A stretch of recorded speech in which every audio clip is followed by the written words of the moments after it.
हे बघा मुलांना, आज आपण AI असलेले शब्द म्हणजे एखाद्या शब्दामध्ये AI जर आलेलं असेल तर त्या शब्दाचं वाचन कसं करायचं हे आपण शिकणार आहोत। आता तुम्हाला इथे काही शब्द लिहिलेले दिसतायत का? या शब्दांचा जर तुम्ही ऑब्झर्वेशन केलं तर तुमच्या लक्षात येईल की प्रत्येक शब्द जे आहे त्याची सुरुवात इथे कन्सोनंटने झालेली आहे, हो की नाही?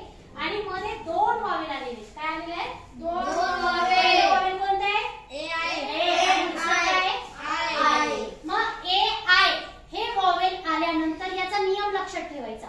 जर दोन वावेल एकत्र आलेले असेल, शेजारी आलेले असेल, तो दुसरा जो वावेल असतो की नाही त्याला विसरून जायचं। विसरून जायचे म्हणजे त्याचा आवाज घ्यायचा नाही। आधीचा जे वावेल असतं की नाही त्याचं नाव लिहायचं। काय लिहायचं? नाव। मग आता एचं नाव काय आहे? ए। काय नाव आहे? ए। मग आता इथे बघा मी सांगितलं एचं नाव काय आहे? ए। मग आता जर आपण एखाद्या शब्दाला जर ए जोडायचं असेल तर काय जोडतो? मात्रा। काय जोडतो? मात्रा। म्हणजे अगदी सोपं आहे की नाही, काहीच अवघड नाही। बघा आता पहिला साऊंड आहे कोणता शब्द, कोणता अक्षर आहे? बी। मग बीचा साऊंड ब।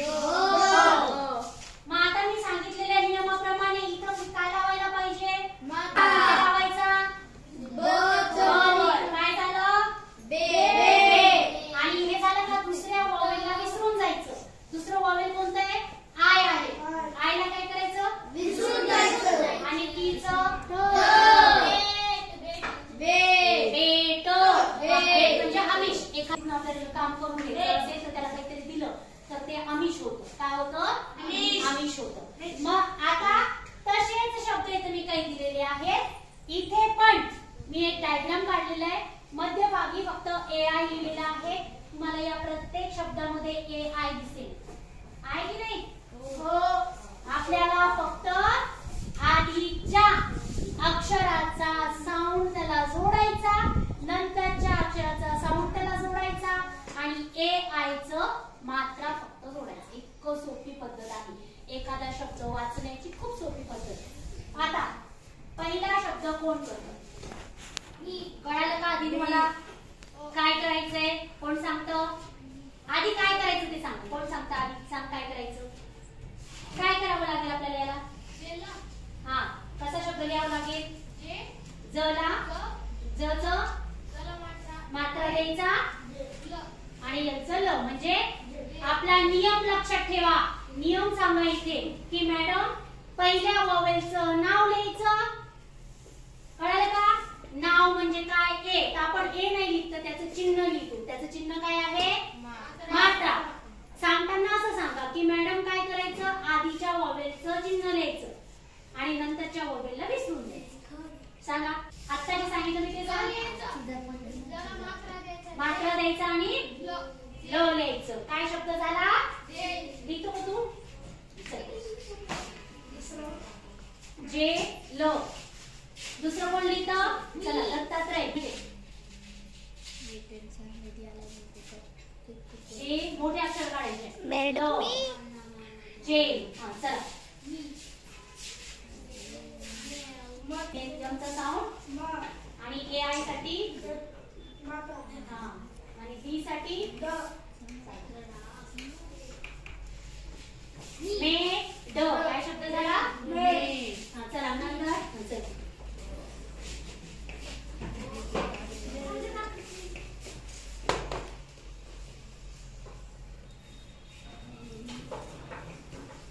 Made low. Very good. चला साकी लिहितो। चल अक्षर सांग नंतर आवेश घेणार। चल ने। Very good. चला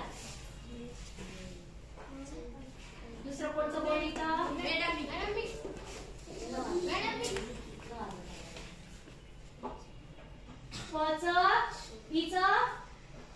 हा AI साठी काय? हा हा व्हेरी गुड। इथे बघा याने बरोबर लिहिलंय। तुम्हाला याच्या आधी सांगितलंय दोन कन्सोनंट जर जवळ असले तर पहिला अर्धा लिहायचा आणि दुसरा पूर्ण लिहायचा. कोण लिहितं?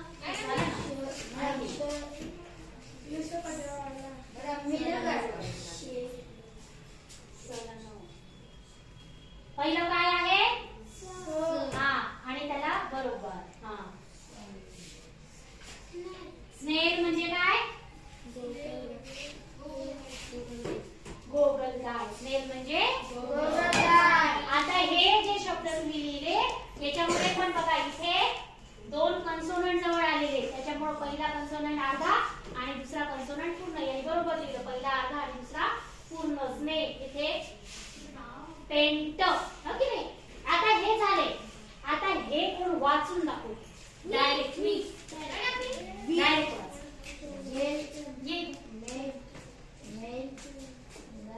Chain, chain, pen, ten, rain, rain, brain. Very good, खूप छान.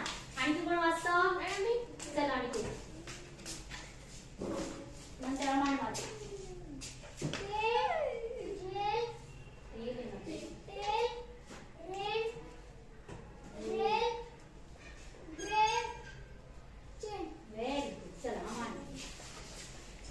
आणखी कोण वाचतं? संग्राम. चला व्हेरी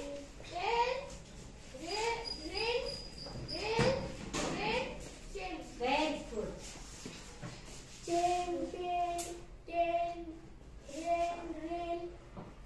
ब्रेन. Very good. चल झालं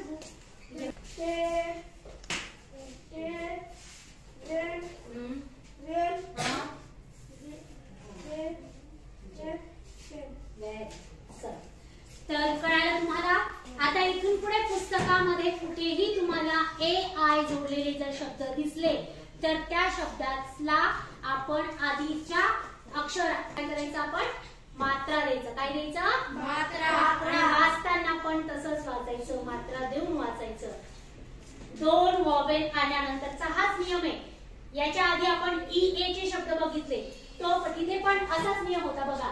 EA आलं होतं की नाही? ते या EA साठी आपण काय केलं होतं? A ला विसरून गेलो होतो आणि E चा साऊंड E, E चं नाव E आणि त्याच्यासाठी आपण काय करायचो? द्यायचो.